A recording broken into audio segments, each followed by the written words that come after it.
It was a quiet evening in Rome, humid, unsettling, and strangely still. The bells of St. Peter's Basilica had just finished tolling the Angelus, but in the corridors beneath the Vatican, below the painted frescoes and marble floors, far from the eyes of pilgrims, a new tremor had just begun. Something had shifted, and the Church felt it. For decades, the Catholic faithful have whispered about it in hushed tones. Fatima, the Third Secret. The vision sealed by Sister Lucia in 1944, locked away under orders, read by popes, debated by scholars, and dissected by conspiracy theorists. In 2000, the Vatican declared the full contents had been released to the world. A vision, they said, of martyrdom, suffering, and a pope, clothed in white, struck down amidst a ruined city. The faithful watched, read, and some believed. But many didn't. Something felt missing. They asked, "Where is the rest?" And now, after years of silence, redirection, and denial, a new name has surged to the center of it all. Cardinal Luis Tagle. In July 2025, he walked into the synod chamber in a way no one expected. He wasn't supposed to speak that day. He wasn't even listed on the official program. But something had changed. Something, or someone, moved him. The cardinal's voice, usually calm and reflective, thundered through the chamber like a wave-breaking stone. "We have feared the truth," he began, "but the time of silence has ended." Gasps. Eyes turned. Some cardinals stood up. Others bowed their heads. And then he said it. The vision Sister Lucia wrote in 1944 was only the beginning. There is more. There has always been more. You could hear the rustle of ancient pages turning in the minds of every man in the room. For over 2 decades, the Vatican stood by its release from June 2000. It was complete, they insisted. Final. But Cardinal Tagle was not quoting a YouTube theorist. He wasn't reciting fringe speculation. He was speaking from within. And what followed left the room in stunned silence. He described an additional letter, one never included in the published text. A personal testimony from Sister Lucia, withheld for fear of panic. A letter not only describing a vision, but a name, a location, a date, and it pointed to now. Tagle did not bring the document, but he quoted from it, word for word. "In the days when the cross is mocked from within its own altar, and the shepherd wears no crown but seeks his own kingdom, a sign shall be given in the sky, and he who holds the keys will tremble." Many in the room wept. Others turned away, pale and shaking. Outside, tourists were taking selfies. The Swiss Guard stood, as they always do, but inside those ancient walls, something irreversible had begun. Because if what Tagle said was true, if another part of the prophecy exists, then everything the Church thought it had revealed was only the surface of something far more devastating. This wasn't just about visions. This was about timing. The Sister Lucia letter allegedly foretold a church fractured by inner betrayal, overwhelmed by worldly compromise, and, most chillingly, foretold of a man in red who would appear not with power but with humility and unknowingly spark the unraveling of the deception. And now, in 2025, all eyes were on Tagle. He had been called the Great Bridge, a connector between East and West, loved by the Filipino faithful, admired in Rome. But no one imagined this. Pope Leo XIV, elected in a storm of global controversy, was said to have known about this hidden message. Some even claim that his private meeting with Tagle just weeks before the July Synod was not about church reforms, but about the secret rumors are now emerging. Whispers from clerical aides and private archivists that Tagle had been shown a vault beneath the Apostolic Palace. Not the public archives, but the deep room, where only the Pope and the Camerlengo may enter. And in that vault, they say, was a copy of the handwritten letter, kept from public eyes, kept from even most cardinals, until now. And if true, This would explain what happened after Tagle's speech. A sealed letter, authenticated and ancient, was reportedly carried in silence to the Pope's private chambers by 2 aides dressed in black. No announcements were made, but inside those walls, the air shifted. And Tagle, instead of being reprimanded or silenced, was summoned again. Why? Because Sister Lucia's secret may have predicted a fracture in the Church not from outside forces, but from within its very bloodline. Apostasy, compromise, even spiritual betrayal cloaked in light. There is talk now, serious talk, about re-examining the contents of Fatima. The Vatican press office denies this, but sources inside the Curia say otherwise. A silent war has begun, and yet Cardinal Tagle remains silent. He has not given interviews. He has not released a statement. He returned to Manila only days later, but as his plane took off from Rome, a strange glow was captured by satellite cameras over the Vatican. A cross-shaped formation in the clouds, recorded only once before, during the canonization of the Fatima children. Coincidence? Some say yes. Others say prophecy is never obvious until it's already unfolding. And what now?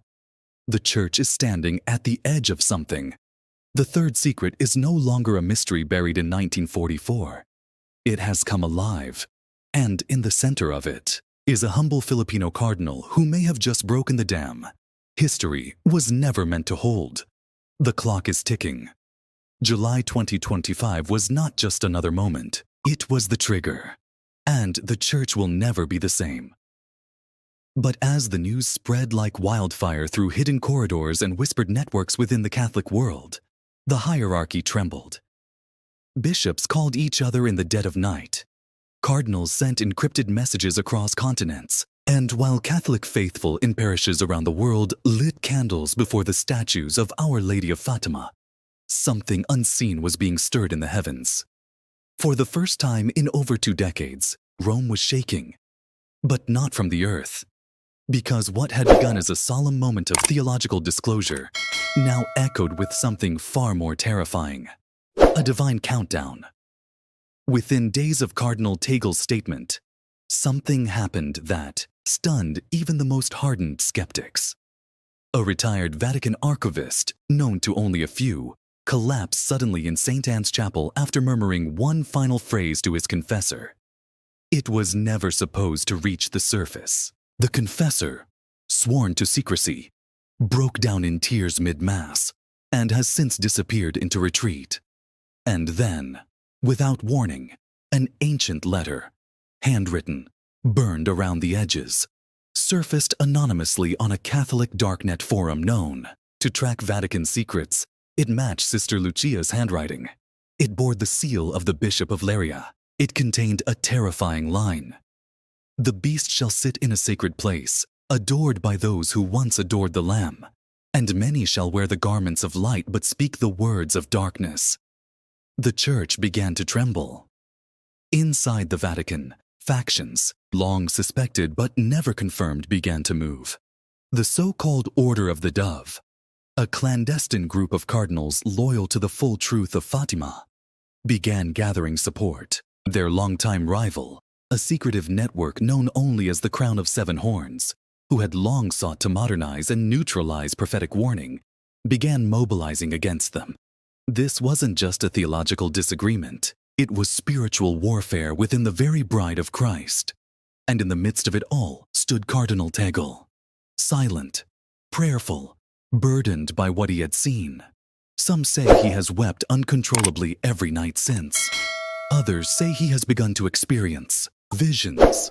A priest close to him has reportedly recorded him praying the rosary for hours without pause, repeating only one phrase again and again in Latin: Domine, salva ecclesiam tuam, libera, sponsum tuam.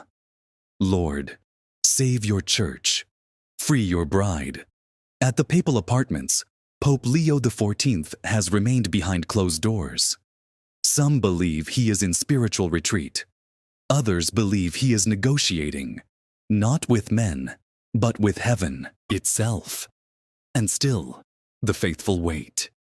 In the Philippines, Pilgrims have begun gathering near Tagle's childhood parish. Reports are coming in of inexplicable lights appearing near the tabernacle. A statue of Our Lady reportedly wept tears of blood after a child asked, "What is the secret, Mama Mary?" Rome has received these reports, and yet the Vatican presses forward with silence, while whispers say the Pope may soon call an emergency convocation, unlike anything since the Second Vatican Council. What's driving the urgency? Sources close to the Order of the Dove now claim that Sister Lucia's secret contains not just a warning, but a date, a specific time when the great chastisement would begin if the Church failed to repent and reveal the fullness of the heavenly message. And according to those fragments, that date is within this very year. July was the spark. October, Fatima's anniversary, maybe the flame. Meanwhile, across Europe, subtle signs are emerging. The stars over Portugal have burned unusually bright. Birds have been seen flying in perfect crosses over the Vatican. And in the small convent where Sister Lucia once lived, a cloistered nun claims to have heard her voice in the night saying, "The clock has struck. The bride must be washed in fire before she is clothed in glory." And so, the bride of Christ, the Holy Catholic Church, stands at a precipice. She is torn between concealment and confession, between comfort and crucifixion. For too long, the mystical warnings of heaven were softened, edited, or buried beneath bureaucracy. But now the Lord has placed fire on the lips of the humble, and through Tagle, the veil has begun to tear. But the enemy does not rest. Already, opposition grows. Voices within the Curia accuse Tagle of overreach, of spreading confusion, of opening old wounds. But they forget. Fatima was never meant to comfort. It was a trumpet blast in a sleeping church, and now it has sounded again. From the depths of spiritual Rome, from the catacombs of hidden prophecy, from the dusty archives where truth was bound, in wax and shadow, the Third Secret of Fatima has begun to rise, not as a document, but as a living warning, a mirror of the Church's present condition. Heaven is speaking, loudly, and those with ears to hear are beginning to tremble. But amid the shadows, as thunderclouds rolled over the eternal city and rosary beads slipped from trembling fingers across the world, something even more unexpected began to unfold. A twist heaven had ordained before the foundations of the earth, yet which not even the watchers could have foreseen. Just 3 days after the anonymous leak of the burned Edge Lucia letter, a sealed envelope, uncatalogued, unmarked, and previously unknown to even the most senior members of the Vatican Apostolic Archive, was discovered in the hollow spine of a centuries-old breviary, once owned by Pope Pius X. It had been hidden within the red velvet bindings of his personal prayer book, concealed beneath the weight of holy pages for over 70 years. The letter was addressed to He who would weep at the hour of heaven's silence. It bore the unmistakable signature of Sister Lucia of Jesus and of the Immaculate Heart. The letter within it was unlike the others. It did not describe visions. It did not speak of popes or wars or martyrdom. It spoke of a man who would rise in the twilight of the Church's earthly glory, a man of East and West, a man who would carry a burden he did not ask for, who would stand between factions of fire and factions of falsehood, holding nothing but faith. The letter said, "He shall not wear the tiara, but his hands shall carry the weight of crowns. He shall not command armies, but angels shall encamp around his voice. He will not be the Pope, but he will walk through the garden where the Pope once wept blood." And in the final line, it read, "When he kneels in the tomb of the fisherman, and the veil of silence tears from above, the time will begin, not for destruction, but for unveiling." Word reached Pope Leo XV before dawn, and by sunrise, he had done something no pontiff had done in 6 centuries. He left the Vatican on foot, accompanied only by 3 aides and dressed not in his. White cassock, but in the tattered habit of a penitent pilgrim, the Vicar of Christ walked barefoot through the streets of Rome, holding a crucifix to his chest. Word spread like wildfire. Pilgrims wept. Priests fainted. Nuns fell to their knees. For all knew, this was not theater. This was prophecy in motion. He entered the Basilica of St. Peter, unannounced. Cameras were banned. Silence reigned. And, as he descended into the crypt, the tomb of the fisherman, where Peter's bones lay beneath the weight of 20 centuries of prayer, he found Cardinal Tagle already there, kneeling, weeping, praying. The two men looked at one another, neither speaking. Only the flicker of eternal lamps lit the air. Then, as if drawn by an invisible hand, Pope Leo took the crucifix from his chest and placed it in Tagle's hands. And in that moment, the candles flickered, and every lamp in the crypt went out. Though air chilled, the silence thickened, and somewhere above them, a bell that had not rung in 50 years, the bell of the Apostolic Palace, began to toll. No one had touched it, but it rang 6 times, and then stopped. When light returned, the Pope had collapsed, unconscious, but alive, and Cardinal Tagle, pale, trembling, crucifix in hand, looked up to see something no mortal eyes had witnessed since the days of Ezekiel. A crack in the wall of the crypt, through which a faint light poured, and on the wall itself, a shadow had been burned into the stone, not by flame, but by presence. It was the unmistakable silhouette of a woman, veiled, sorrowful, holding a rosary of stars. The Vatican sealed the crypt within minutes.